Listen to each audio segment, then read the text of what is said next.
হরে কৃষ্ণ, রাধে রাধে, জয় নিতাই, জয় গৌর। নমস্কার বন্ধুরা, অবশেষে বাংলাদেশের নির্যাতিত সনাতনীরা ঢাকার কেন্দ্রীয় শহীদ মিনারে 4 দফা দাবির জনসমাবেশে যুক্ত হয়ে কি বলছে শুনুন।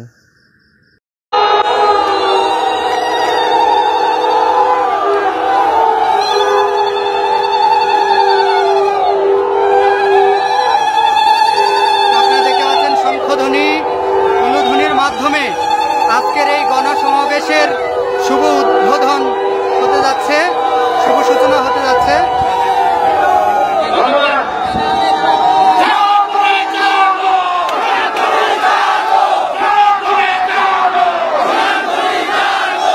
এরপর আমাদের জাতীয় সঙ্গীত আমাদের বোনেরা পরিবেশন করবে। আমাদের মাঝে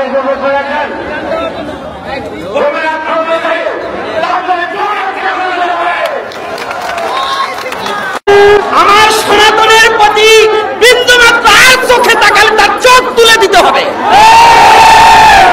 কারণ এই ঘুমান্ত প্রাণীকে খুঁচা দিয়ে জাগাবার চেষ্টা যেন কেউ না করে। 8 দফা দাবি করেছে, বেশি কিছু নয়। সনাতনী একটু আগে আমার এক বাবা বলেছে, আমি একমত। সনাতনী কখনো ভিক্ষার থালা হাতে নেয় না, সনাতনী দয়ায় বাঁচে না। সনাতনী যুদ্ধ করে বাঁচতে শিখতে হবে, যুদ্ধ করে বাঁচতে শিখতে হবে। সনাতনী কারো দয়ায় নয়। যে জাতি দয়ায় বাঁচতে চায় না, যে জাতি ভিক্ষার হাত বাড়িয়ে দেয় না, তাদের প্রতি কেন এত নির্যাতন? শুধু আমি একটা কথা শুনেছি, আমি পূর্ববর্তী বক্তাদের একটা অনুরোধ করব, কোন সরকার নয়, কোন বছর নয়, কোন সাল নয়, ৭১-এর পর হইতে যতবার যে সরকার এসেছে প্রত্যেক সরকার সনাতনীদের প্রতি নির্যাতন করেছে। শুধু কোন এক সরকার নয়। আপনারা জানেন, তাহলে নানুয়া দিঘির পারে হনুমানের পায়ে নিজেরাই কোরআন রেখে যে মন্দিরগুলোকে ভেঙেছিল, যে সনাতনী যুবকদের হত্যা করা হয়েছিল, আওয়ামী লীগ সরকার তার বিচার করেনি। 21 সালে ঠিক আছে, যাকবার ভুল হতে পারে, তাহলে 21 সালে যে ঘটনা, তারপর থেকে যত ঘটনা, আওয়ামী লীগ বলেন, বিএনপি বলেন, জাতীয় পার্টি বলেন, সনাতনী এই বাংলাদেশ থেকে আছে সনাতনী জাতির সম্পত্তির উপরে। দাতব্য যত চিকিৎসালয়, দাতব্য যত প্রতিষ্ঠান, আপনার জগন্নাথ ভার্সিটি থেকে শুরু করে এই রমনা পার্ক পর্যন্ত সমস্ত সনাতনী জাতির সম্পত্তি। এই বাংলাদেশের মধ্যে যত দাতব্য প্রতিষ্ঠানগুলো প্রায় সনাতনী সম্পত্তির উপরে দাঁড়িয়ে আছে। জাদুঘরের যত মূর্তি আছে সব সনাতনীদের মূর্তি। জাদুঘরে যত সংস্কৃতি আছে সমস্ত সনাতনীদের সংস্কৃতি। এই সনাতনীর সম্পত্তি দিয়ে বাংলাদেশের বারোয়ানি চলছে, আর এই সনাতনী কেন এত নির্যাতন সহ্য করবে? কি কারণে? এটা অন্তর্বর্তী সরকার এখন এসেছে। আমার জিজ্ঞাসা, আমার জানবার অভিপ্রায়, অবিলম্বে 8 দফা দাবি আমাদের মেনে নেন। এই 8 দফা দাবি আপনার কাছে আকুল আবেদন। আমরা সাধু সন্ত কেন পথে আসব? সনাতনী সাধু সন্ত সহসা পথে আসে না। সনাতনী সাধু সন্ত সহজে রাজপথে নামে না। আর যারা যদি একবার সাধু সন্ত এখন আসেনি, এই বাংলায় হাজার হাজার সাধু সন্ত আছে। আপনারা এখনো, আমি অন্তর্বর্তী সরকারের কাছে বলি, সাধু সমাজ যদি একবার পথে নেমে পড়ে, এই 8 দফা দাবি যদি না মেনে নেন, যদি নেমে পড়ে, জানবেন পুরো শহর অচল হয়ে যাবে, পুরো শহর অচল হয়ে যাবে। আর হে সনাতনী যুবকবৃন্দ, তোমরা এমন ধর্মে জন্মগ্রহণ করেছো যে ধর্মে মরে না, বাঁচতে শিখায়। সনাতন ধর্মে বাঁচতে শিখায়। সনাতন ধর্মে জন্মান্তরবাদ আছে, তুমি মরবে না, ভয় নেই। জাতির জন্য প্রাণ দান করবো, কথা বলো, জাতিকে জাতির জন্য জীবনকে শেষ করে দেব। এই যতগুলো সাধু সন্ত এসেছে প্রত্যেকটা সনাতনী একমাত্র জীবনটাকে বলিদান করেছে তার ধর্মের জন্য। এই সাধু সন্ত মরতেও শিখেছে। জানবেন সাধু সন্ত আর ঘরে বসে থাকবে না। আর যদিও কোনো সাধু সন্ত ঘরে ঘুমিয়ে থাকে, জানবে ওরা সনাতন ধর্মের সাধু নয়, ওরা পাঁচাটা কুকুর। যারা ঘুমিয়ে থাকবে আর সনাতনীর স্বার্থে না জাগ্রত হবে, ওদেরকে ভালোবেসেও লাভ নেই। আজকে আপনারা যারা এসেছেন সাধু সন্তবৃন্দ, আমি প্রত্যেকটা সাধুকে বলবো, এবং প্রত্যেকটা আজকে আমার যুবক বাবাকে দেখে আমার খুব ভালো লাগছে, আনন্দ লাগছে। এমন করে কোথাও এত সহসা দেখা যায় না। তবে এমন নয়, আরো জাগতে হবে, আরো আসতে হবে। প্রতিটা প্রয়োজন হবে এক দফা দাবি না মানা পর্যন্ত প্রত্যেক মরে মরে রাস্তায় রাস্তায় আমরা শুয়ে পড়ব।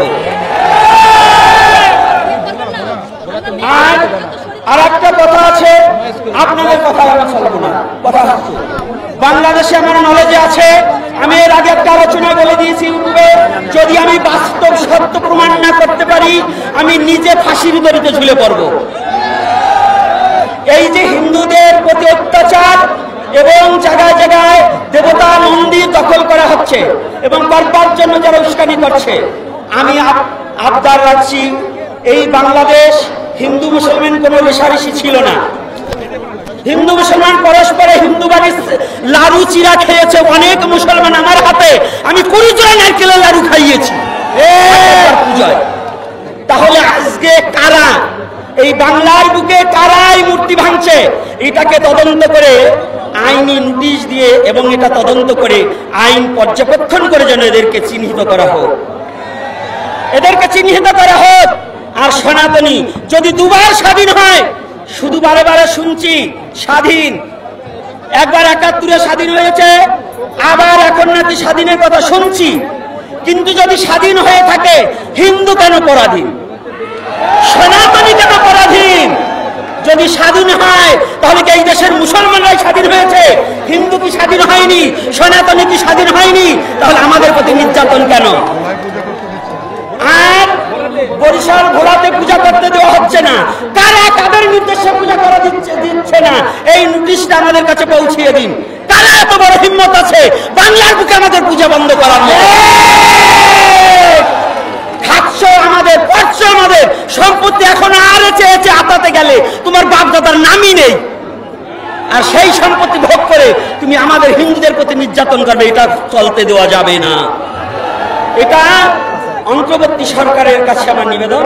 আর দীর্ঘায়ু করব না, আমার বাবারা আছেন, সাধু সন্ত আছেন, আর আমি সনাতনী মা ও বাবাদের কাছে, ছাত্র সমাজ নয়, আজকে ছাত্ররা আসেনি, আমার মায়েরাও এসেছে, আমার বাবারা এসেছে, সাধু সন্ত এসেছে, আমি সবার কাছে প্রার্থনা, সনাতনী রক্ষা করতে নামতে হয়, নামবো মাঠে, এই স্লোগান হবে। জয় নিতাই, জয় গৌর হরি বল। আমার সমস্ত অপরাধ ক্ষমা সুন্দর দৃষ্টি দেখবেন। জয় নিতাই। প্রশ্ন হচ্ছে সংখ্যালঘু কারা? যথার্থ সংখ্যালঘু হচ্ছে দুর্বৃত্তরা। বাংলাদেশের অধিকাংশ মানুষ অসাম্প্রদায়িক, বাংলাদেশের অধিকাংশ মানুষ ভালো, বাংলাদেশের প্রতিটা মানুষ ধার্মিক। কিন্তু আমার প্রশ্ন তাদের কাছে, যদি এই বাংলাদেশের প্রতিটা লোক হয় বিএনপি, হয় আওয়ামী লীগ, হয় জাতীয় পার্টি, অথবা জামায়াতে ইসলাম, অথবা হেফাজত ইসলাম, কোনো না কোনো রাজনৈতিক দল বা মতাদর্শের অনুসারী, কিন্তু আমার প্রশ্ন হচ্ছে 5ই আগস্টের পরে আমরা সবাইকে পাশে পেয়েছি, এজন্য আমরা আপনাদেরকে ধন্যবাদ দেই। কিন্তু আমাদের কোনো হিন্দুরা মনের সাহস নিয়ে দীপ্ততার সঙ্গে যেই কথাটি বলতে পারেনি, জামায়াতে ইসলামের আমিরে জামায়াত তিনি বললেন যে কোনো মুসলমান পাহারা দিয়ে নামাজ পড়ে না, কোনো মুসলমানের মসজিদ পাহারা দিতে হয় না, তাহলে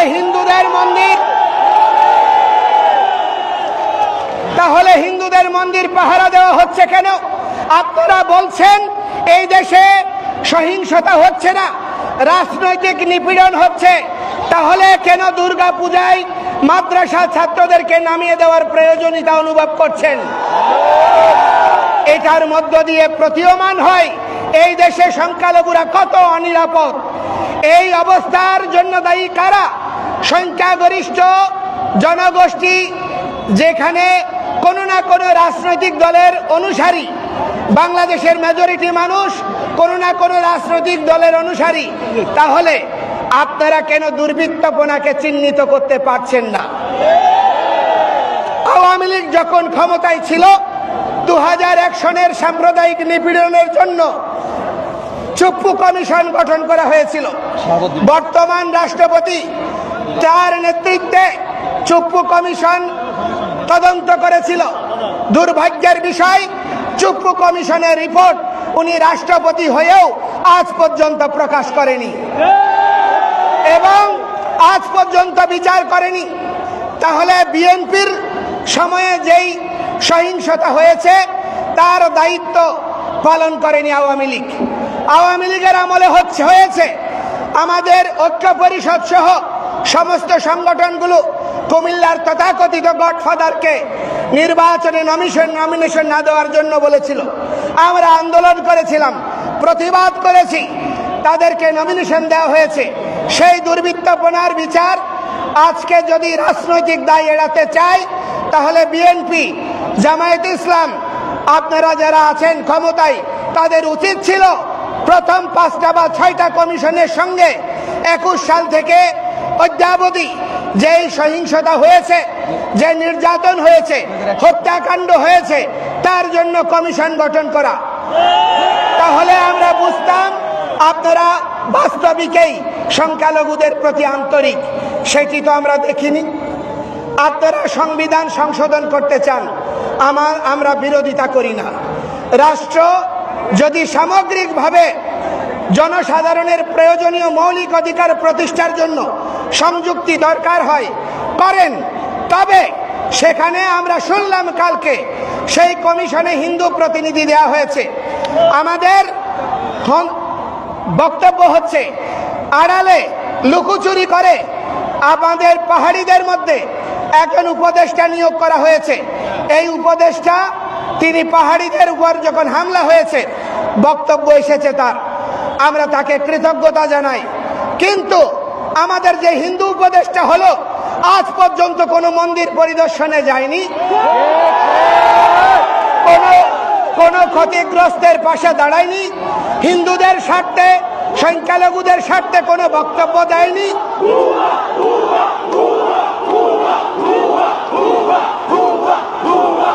আজ পর্যন্ত তার কোন দৃশ্যমান পদক্ষেপ আন্দোলনরত কর্মীদের সঙ্গে আলোচনা করতে দেখিনি। তাহলে কাকে আপনি হিন্দু প্রতিনিধি বানিয়েছেন? অতীতে যত ধর্মীয় সংগঠন ছিল তাদেরকে রাজনৈতিক লেজুর বৃত্তির প্রতিষ্ঠানে পরিণত করা হয়েছে। কারণটা কি? যারা ছাত্র ইউনিয়ন করেছে, যারা কমিউনিস্ট করেছে, যাদের ধর্মীয় অনুভূতি নাই, সেই সমস্ত তথাকথিত বুদ্ধিজীবীদেরকে হিন্দুদের নেতা বানানো হয়েছে এবং তার বদৌলতে আজকে সনাতনী সমাজের প্রতি সংবেদনশীল কোন বিষয় নিয়ে তাদের যথার্থ পদক্ষেপ আমরা দেখিনি। এই জন্য আমরা এই ধরনের কোন ব্যক্তিকে কমিশনে অন্তর্ভুক্তি হলে আমরা সংখ্যালঘুরা সেই ধরনের পরিবর্তন মানব না। আমাদের কাছে আলোচনা করে আমাদের এই সকলের সম্মতিক্রমে যথাযথ ব্যক্তিকে যদি এই কমিশনে অন্তর্ভুক্ত করা হয় এবং ধর্মীয় বিষয়ে কোনো না কোনো সাধু সন্তকে সেখানে প্রতিনিধিত্ব করতে হবে। ধর্ম মন্ত্রণালয়ে একজন হুজুরকে দেওয়া হয় ধর্মমন্ত্রী হিসেবে প্রতিটি রাজনৈতিক সরকারে। তাহলে হিন্দুদের প্রতিনিধিত্ব করার জন্য অবশ্যই অরাজনৈতিক এবং ধর্মীয় ব্যক্তিত্বের উপস্থিতি আবশ্যক। এবং আমরা বলতে চাই সেই ধরনের পরিকাঠামো এবং সেই ধরনের মানসিকতা আমাদের প্রতি আপনাদের আন্তরিকতাকে প্রমাণ করবে। আমরা কথায় নয় কাজে বিশ্বাস করতে চাই। 53 বৎসর বঞ্চিত হয়েছি, বহু বৎসর মাঠে নেমেছি। এখন সমস্ত সাধুরা ধ্যান তপস্যা ছেড়ে, মঠ মন্দির ছেড়ে তারা রাস্তায় নেমেছে। আমাদেরকে হুমকি দেওয়া হচ্ছে বোমা হামলার, আমাদেরকে হুমকি দেওয়া হচ্ছে হত্যার, আমাদেরকে হুমকি দেওয়া হচ্ছে জেলে নেওয়ার। এই ধরনের হুমকি ধামকিতে, দেশ ত্যাগের হুমকিতে আমাদেরকে দমিত করা যাবে না। আমরা এই দেশ ছেড়ে যাব না। আমরা এই দেশের ভূমিপুত্র, বাঙালি সংস্কৃতিকে বিপন্ন হতে দেব না। আপনারা, আমরা সনাতনীরা, বৌদ্ধরা আমরা বিশ্বাস করি জন্মান্তরবাদে। দেহের মৃত্যু হয়, আত্মার মৃত্যু হয় না। কবি গেয়েছেন, আবার আসিব ফিরে ধানসিঁড়ি নদীর তীরে, শঙ্খচিল বা শালিকের বেশে। আমরা শঙ্খচিল শালিকের বেশে নয়, আমরা বীর যোদ্ধা হয়ে মরব এবং আবার জন্মগ্রহণ করব। এই আন্দোলনকে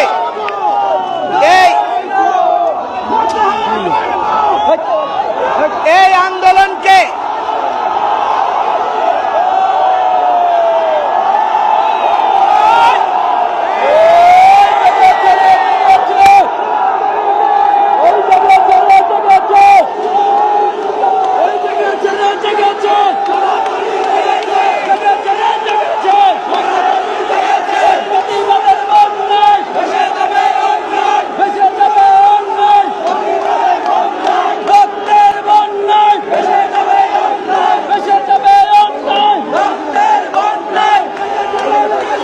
আপনারা দেখেছেন, আপনারা মা ভগবতী দুর্গার পূজা করছেন। আগামী 4-5 দিন পরে বাংলাদেশের